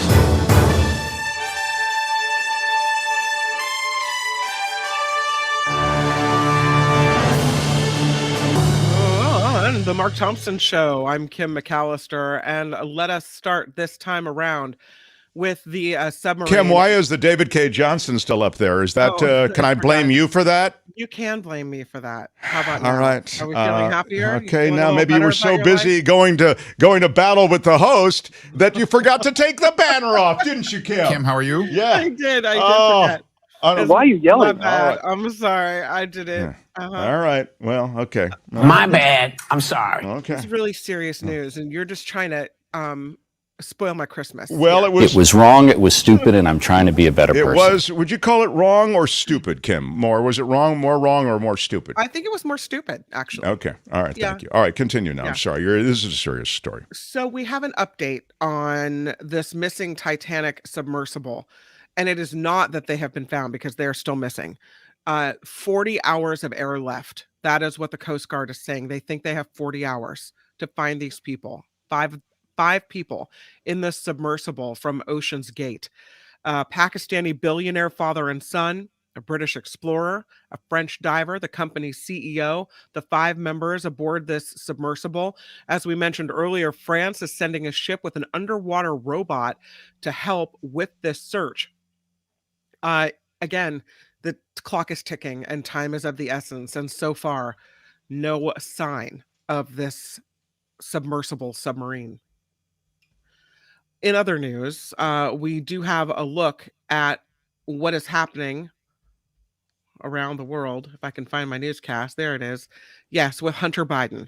And we talked about this before, but I think in one of these cases, and Jim talked about how to cover things, but I think if I don't put it as the lead, people will somehow feel that I think it's unimportant, and that is not the case. So let's talk about Hunter Biden and what is happening with him today. He is set to plead guilty to tax charges and a gun charge in a plea deal with the feds. According to this agreement, the president's son will plead guilty to a pair of misdemeanor tax charges involving about $1 million in unpaid taxes several years ago. It is wild that $1 million in unpaid taxes is a misdemeanor. I put it in the category of storming the Capitol is a misdemeanor. I mean, it's amazing to me what I'm realizing are misdemeanors in this country, I guess. But anyway, so go ahead. It's a little over $1 million that he owes, right? Yeah, a little over $1 million. Not immediately clear when Hunter Biden might appear in court to enter that guilty plea, but that is what we know so far. By the way, let me say this about Hunter Biden. Not a Hunter Biden fan, as you know.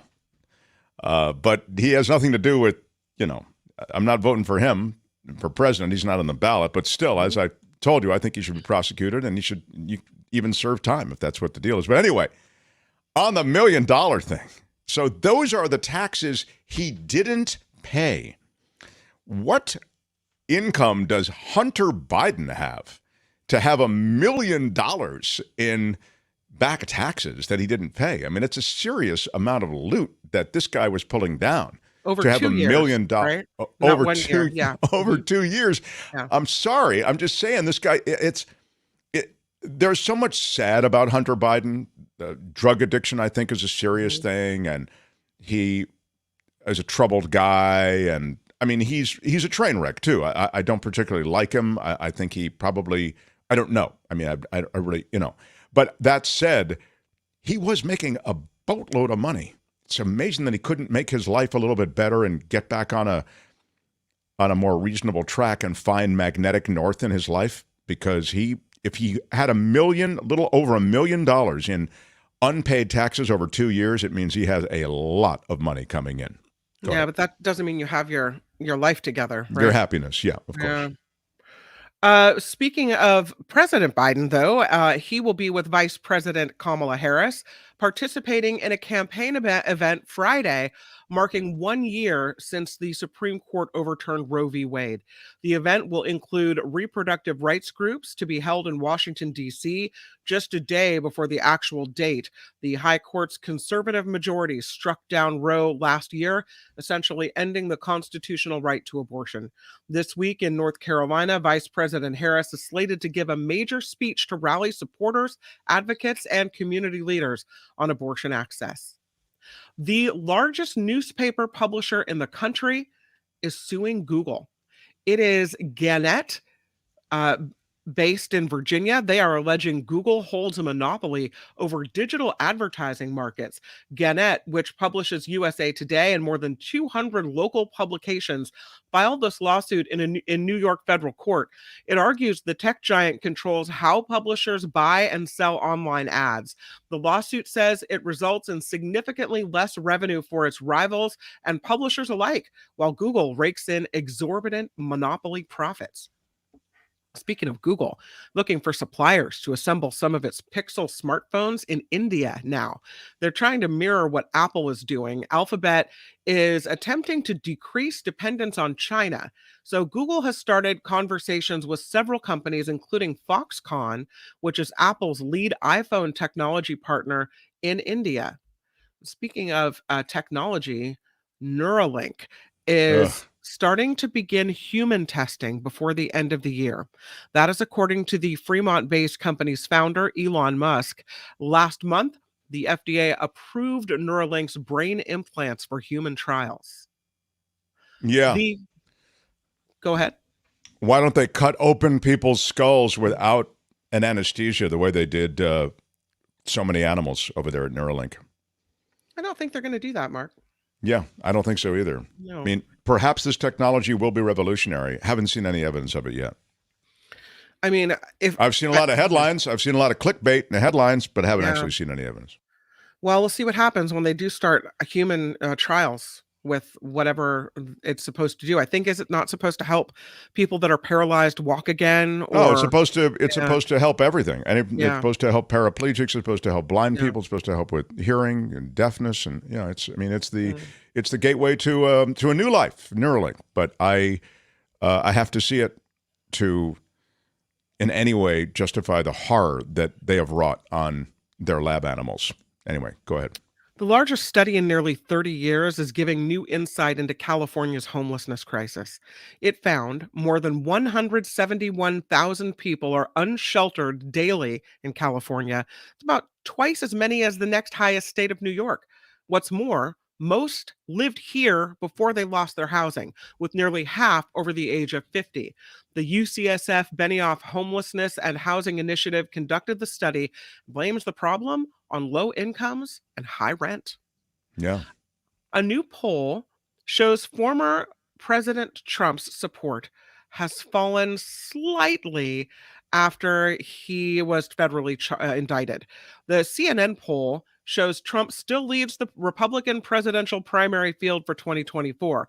47% of Republicans and Republican-leaning independents said they support Trump for the GOP nomination, down from 53% who said the same thing last month. In second place behind Trump, Florida Governor Ron DeSantis with 26%. So it's what, 47% to 26%? Well, that means all he needs, Trump, is 11,780. Yeah, I mean, and then he'll be right back up. I'm just saying. Yeah. I mean, Trump apparently is unchanged from the month prior. The DeSantis, rather, at 26% was unchanged from the month prior. Trump, of course, indicted and arraigned on 37 federal criminal charges in connection with his handling of classified documents. Can you believe after the indictment, only it was, what was it, 53% to 47%? That's how much it went down. That's it. He's popular. There's never been anything like this. He's right. There's never been anything like it. He's a popular dude. He's a big man on campus. On a big Mark Thompson Show story, you may recall the priest sent into the taqueria to help. Oh, the fake priest. The priest. Confess. Yes. Yes. Well, now it's time to pay the piper. A restaurant. Joe Box and Little Anthony. Oh, Joe Box and Little Anthony are going to get some company from the fake priest. A restaurant in Sacramento will have to pay $140,000 to its workers after it hired a fake priest to get confessions out of them. Wow. This is their new hoax. Yeah, wow. Federal investigators calling it the most shameless act of corruption of a business against its staff. According to the Department of Labor, an employee testified that owner Cay Garibaldi hired someone to hear confessions during work hours to extract what they were calling sins. That includes asking them if they'd ever been late to work, stolen money, harbored bad intentions toward the company. Confess your sins. Other employees reported a manager lied and said immigration issues would be raised by the department's investigation. The Catholic Diocese of Sacramento also confirmed no connection between the alleged priest and their diocese. Oh, no. This is a word from the Lord, and he's not happy. The Lord's not happy with the fake priests. The real priests are troubling enough. You get the fake priests in there, and That's not fake. That's real. no, it is fake, Dr. Fauci. That's a fake priest. $140,000 it cost them. Extract confessions around the workplace. These are from people who are, a little late to work, and they share it with the priest. And he's not really a priest, but that's not fake. No, that's real. It is fake. This Are is we doing fake. that on the Mark Thompson show? Do we have to confess our sins? Well, I don't think we have that kind of time for you, Kim. Kim, how are you? You take on the host all the time on some petty Kim, thing. how are you? So I don't think that we have time for it. No. Kim, how are you? We're all sinners here. There's a reason that this place is fun. That's right. It's the sinning. So. I love the sinning. The sinning's the best. Yeah, I'm sinning's Kim strong. McAllister on the Mark Thompson Show. Mm-hmm. Do you feel it? It's the Mark Thompson Show. You found the Mark Thompson Show. You lucky mother.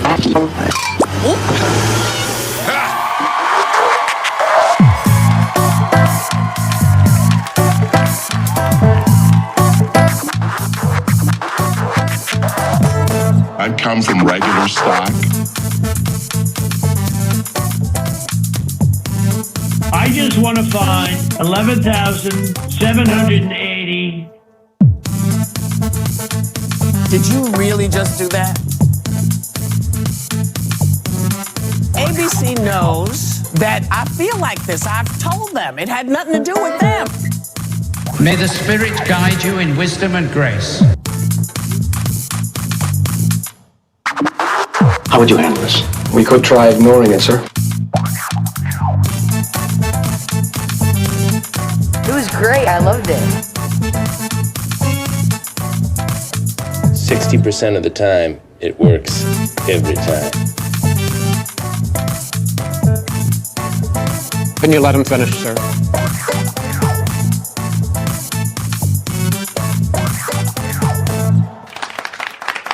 Yeah, we are so happy today. You've caught us on a day where there is some elation because we have reached the 11,780 subscriber mark that we had found elusive to this point. And Janet R., who is a terrific supporter, she has tons of our merch, and she has been supportive with so many contributions along the way. She sends us 11,780. $117.80. I mean, big shout out. Yeah. A big shout out. And I want to say, I'm not going to cry. I'm not gonna cry. I'm not gonna cry. But I am. I'm not gonna cry. I'm not gonna cry. I mean, $117.80. Big shout out. Big shout out. And a second big shout out. Shout and out. I would even say, thank you so much. Thank you so much. And I'd even say, thank you. Thank you so much. So much, Janet, if I can, for a moment. In fact, Janet, I'm going to do something. Hang on a second. Let me make sure I have it. Hold on. Are you giving Janet a statue on Mark Thompson Terrace? Is that what's happening? I am. That's a process. Oh, and protocol and standard? I am finding for you, Janet R. Oh. Yes. Receive the rod of equity and mercy. Receive the rod of equity and mercy, Janet. Receive the rod of equity and mercy. And I know you're saying, but Mark, what do I need to do? You need to do nothing.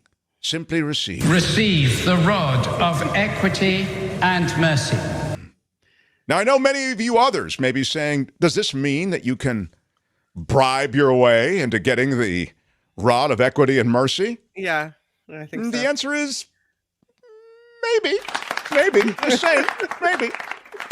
I don't know. I'm just saying it's okay.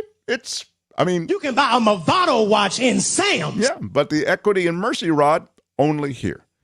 So, very cool, Janet. Thank you very much. And please use your new powers of equity and mercy for goodness and niceness, which is what we are all about on this show. Smashed it. with your iron rod. Give us a thumbs up. John Daly feels that we may need a subscriber recount. John Daly, the former producer, former fabulous producer John Daly. This is concerning to me. Is he questioning the validity of the subscriber count?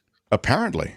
He is bringing to bear the full range of what apparently are questions regarding the count. In fact, Fabulous producer John Daly. There are irregularities in a handful of precincts, he says. What?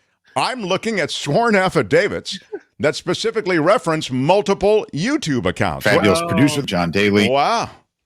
So John is, this is what happens. They're your loyal colleagues one second, and then they turn on you like a leaf in autumn. The next, I'm just saying, it's all there, black and white, clear as crystal. It would have been that kind of day for you there, huh? Yeah. Yeah. I mean, from the elation of coming up with 11,780 to being decimated by the reality that fabulous producer John Daly could be looking into irregularities on our 11,780 subs. It's concerning. Which is very concerning because I'm still getting celebration videos from across the globe. Oh, let's go with a quick well, hold that. I want to get a little news story in, and then we'll go to celebration cam. Is that okay, Kim? Or are the celebrations just spilling over? They are, but it's okay. Go do what you must do. I just want to get to a couple of news stories. I don't want everything to be obscured, although we are elated and we're glad. Check this out. You know, Biden was in San Francisco, isn't that right? Yeah. And this story comes out of San Francisco. Nearly 95% of people arrested for drug use in San Francisco since May 30th are from out of town. Police Chief Bill Scott saying this at a public hearing. This corroborates the perceptions that many residents already have that their city has become a magnet for what? Narcotics trade. Only 3 out of 45 list San Francisco as their address. This data fluctuates constantly, seems to capture a trend that many San Franciscans have long complained about. People flocking to the Tenderloin to use drugs. And city officials are whipping their heads around on this one. So this police commission and city leaders, they're going to have to do something about this. Aren't they, Kim? Or is it just the city allowed to deteriorate further? Well, I think they already have. I think Governor Gavin Newsom sent in the California National Guard and the California Highway Patrol to start sweeping not only drug sellers, but drug users, the people that are doing it in public and right out there in the open. They're making arrests, and apparently they've made quite a few. So where these people are from, I mean, I just think if you go to a place and you can do whatever you want, you can use in public, you can buy in public, and there's no consequences or repercussions. Well, now that seems to be different and changing, and now there are consequences and repercussions. And one of the things recently the governor has said is what the number of arrests made in San Francisco since the National Guard and CHP have been on the job shows that San Francisco needed extra help and that they have a big problem and that we need to keep this up. So maybe this is how it changes. I'd love to see it. I'd love to see it. You know, I am for the arrests. I am for dealing with people harshly. I'm sick of it. I'm absolutely sick of it. And I get it. The almost a paternal vision of what society can tolerate and trying to help people, but I've had enough. And watching a city in a free fall, watching a community in a free fall, this is happening in Los Angeles as well, but it's happening all around the Bay Area, and San Francisco is leading this parade. It's enough. Arrests and clean up the streets. Yeah. Full stop. Good day, sir. The story I was going to tell you about, where the community is biting back, takes place in Martinez. And the reason this is of interest, I think, is actually twofold. First of all, we've told you about this problem before. You know, they this metal-laden dust that falls from the sky because of the oil refinery that's there in Martinez. And, you know, a lot of people have worked at the oil refinery in Martinez. It's jobs, jobs, jobs, and then you look the other way on the pollutants. But these industrial pollutants are making it hard to live in Martinez, right? I mean, 36,000 people live there. And, you know, you've got the silver smokestacks of heavy industry as it's described. And lately, there have been issues like 20 tons of heavy metal-laden dust that fell on surrounding neighborhoods in November, covered lawns, gardens with this fine white silt. And many residents think it's still in the air, that the area is still toxified. So what's happening, and kind of what I'm hinting at when I talk about the community biting back or fighting back, is that they are putting pressure on public officials there to do something. And here it is. The shift in public perception started last November. The company assured residents the dust was non-toxic, non-hazardous, and naturally occurring. It was spent catalyst dust from the refinery process. It offered free car washes. Well, within the week, the county health department alerted residents reporting that the sand contained barium and chromium, heavy metals linked to nausea, vomiting, respiratory issues, and more. But it wasn't until March that the Contra Costa Health Department issued an alert. We covered these stories here on the show if you were watching. We talked about the delay in the initial announcement and then the delay in the subsequent health department announcement. And then finally, at the beginning of this month, following months of stress and anguish among residents, health officials announced they were confident that the ash-laden soil in Martinez was safe. Everybody liked that, but many are saying the soil testing is the beginning of a new relationship between the community and the refinery, meaning, okay, we take your word for the fact that it's safe, but there is stuff falling, and the spent catalyst releases are something we didn't sign up for. Yep. They are organizing. This is the point I was making about biting back and fighting back. The community around Martinez is pushing for stronger safety standards for the refinery. They've issued 5 demands that include the installation of a wet gas scrubber, I should say. Wet gas, meaning this is for discharge, that would reduce daily emissions from the facility, and reimbursement for the city and county for expenses related to the spewed silt.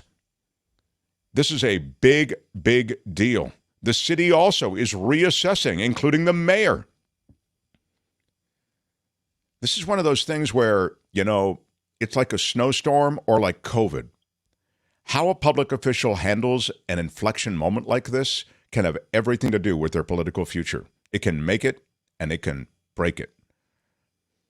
Martinez Refining Company, which has 700 full-time employees and an additional 200 contractors, is still a major industry and a significant presence in the community. But the days of peaceful coexistence may have come to an end, they say in this piece.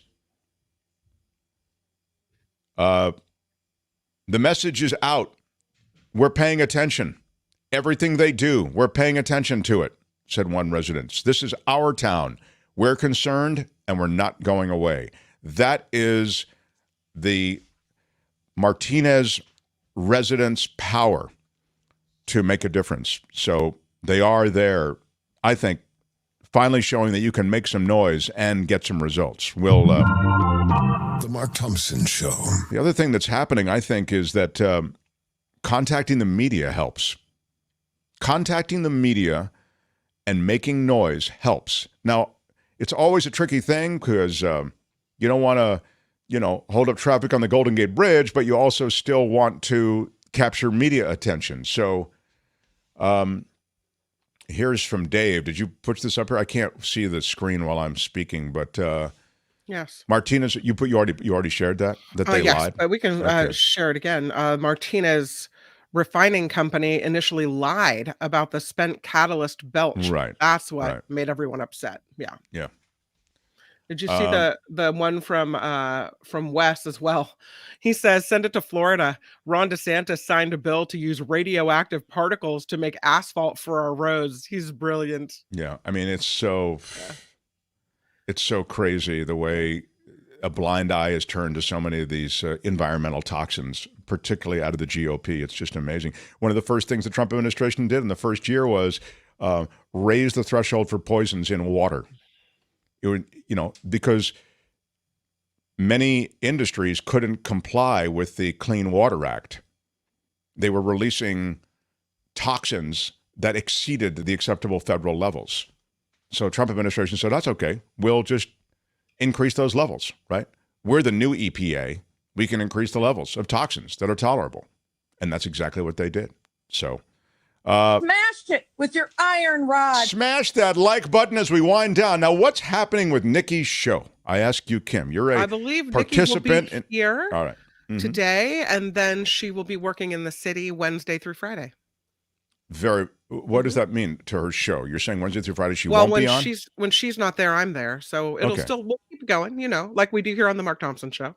Okay, good. And next week on this show, I think I will be away.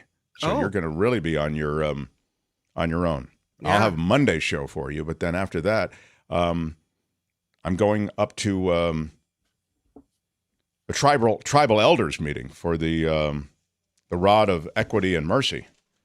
I've been called to, as I told you, responsibilities do accompany possession of the Rod of Equity and Mercy. Perhaps you've been too liberal in its use?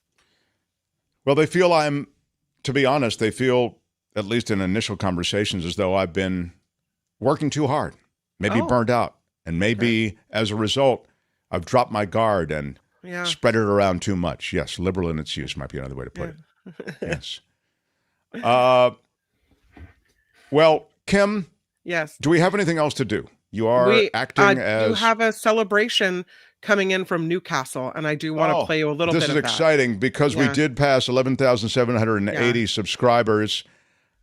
Kim has been keeping us posted. Apparently worldwide there is reaction. Kim, please, you can, if you want to show us now. I just want to find 11,780. We did. We found it. We passed that threshold, and Kim is saying she has it. This is a celebration cam. I do. We do. Wow. This is extraordinary. It looks like... I don't know what the noise scares me, Kim.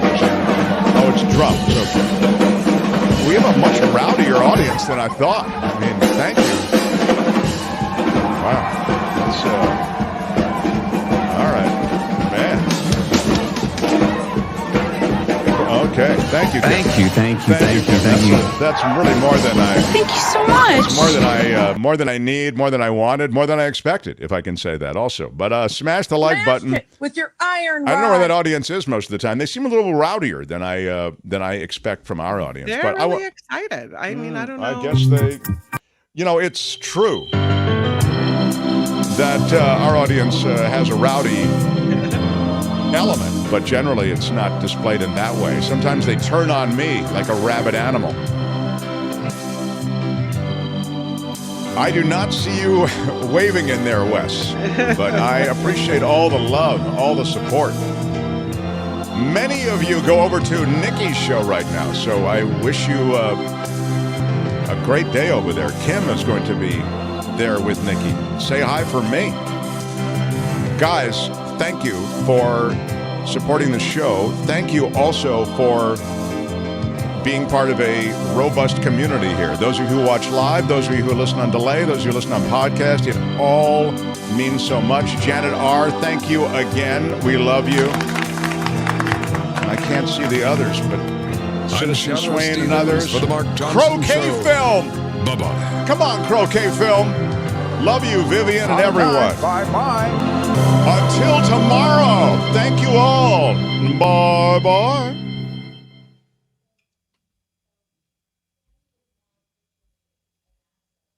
What could this be? Let's look.